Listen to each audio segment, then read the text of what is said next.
Teacher आप सभी का हार्दिक स्वागत करती हूँ। पहले मुझे ये लगता था कि हमारे देश की जो बेटियाँ हैं आज के पुरुषों से कंधा मिलाकर चल रही है, लेकिन आज का परफॉर्मेंस देखने के बाद मुझे ये लगा कि नहीं, नारियाँ जो है पुरुषों से एक कदम आगे जरूर है। मुझे बहुत खुशी हुई यहाँ जो आज अभी आप लोग गाना सुने कि बेटी हिंदुस्तान की, इस पे मैं 2 लाइन कहना चाहूँगी। सभी अभिभावकों से मेरा यही निवेदन है कि आप अपनी बेटियों को वो अधिकार दीजिए ताकि वो अपने अधिकारों का सही फायदा उठा सके। इस पे मैं 2 लाइन कहना चाहूँगी कि मत मारो मुझे कोख में मम्मी, इस धरती पर आने दो। मत मारो मुझे कोख में मम्मी, इस धरती पर आने दो।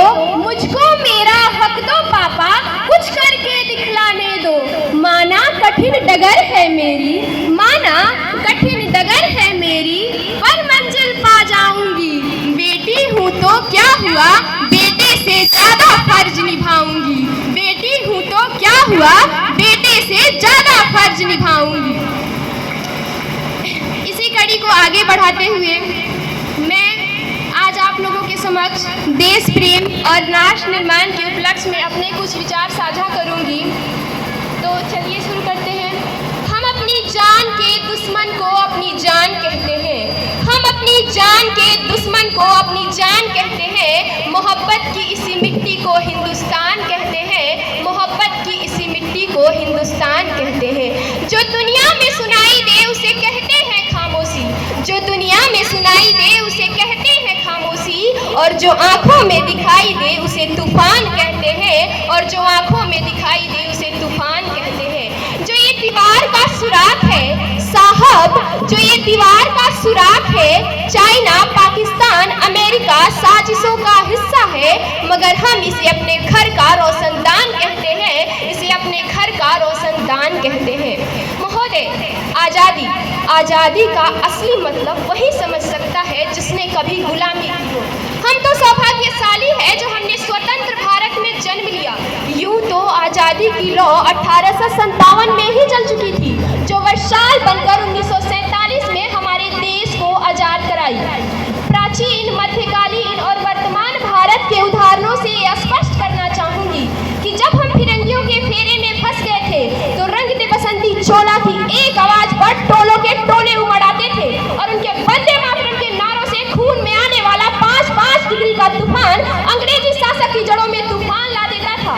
लोग मर जाते थे, मिट जाते थे, फांसी चढ़ जाते थे, तो वो भी अपनी देशभक्ति साबित कर रहे होते थे, क्योंकि ये उस दौर की देशभक्ति की कसौटी मानी जाती थी। उसके बाद 62, 65 और 71 के युद्धों में अपना सुहाग गवा देने वाली वो औरत जब घर के हालात ये हो जाया करते थे कि प्यार भी भरपूर गया, मांग का सिंदूर गया। प्यार भी भरपूर गया, मांग का सिंदूर गया। नन्हे नौनिहालों की लंगोटियाँ चली गई, छोटी छोटी बेटियों की चोटियाँ चली गई।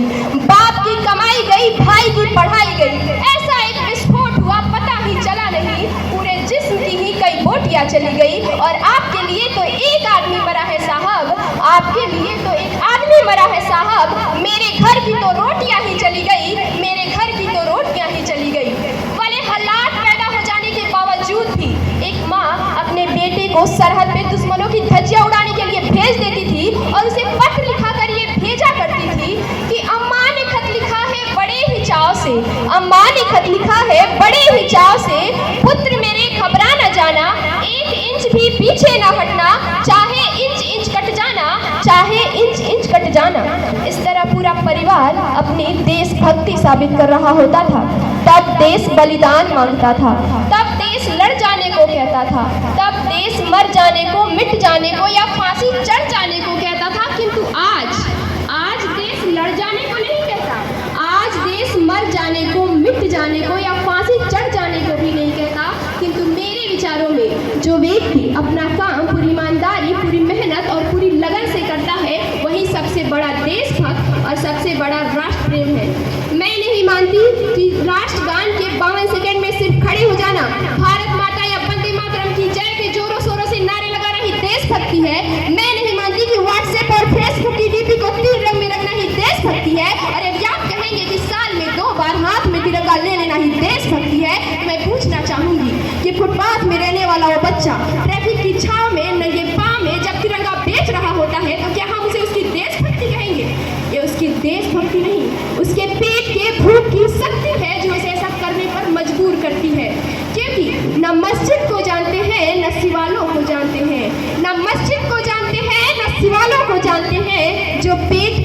होते हैं ना, वो सिर्फ भोजन के निवालों को जानते हैं, वो सिर्फ भोजन के निवालों को जानते हैं। अपने परिवार, अपने समाज और अपने देश के लिए समर्पण का भाव है देशभक्ति।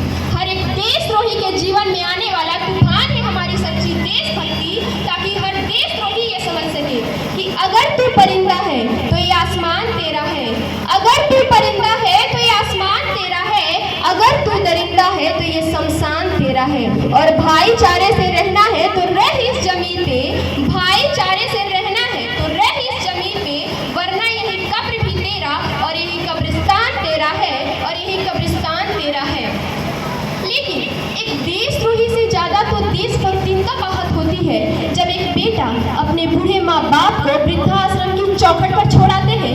कहाँ उठती है वो देशभक्ति जब हम मुसीबत में फंसे लोगों की जान बचाने से ज्यादा सेल्फी लेकर अपनी लाइफ बनाने में लगे रहते हैं। और आज के दौर में वो युवा जिनके ऊपर जिम्मेदारी थी अपने देश के, अपने समाज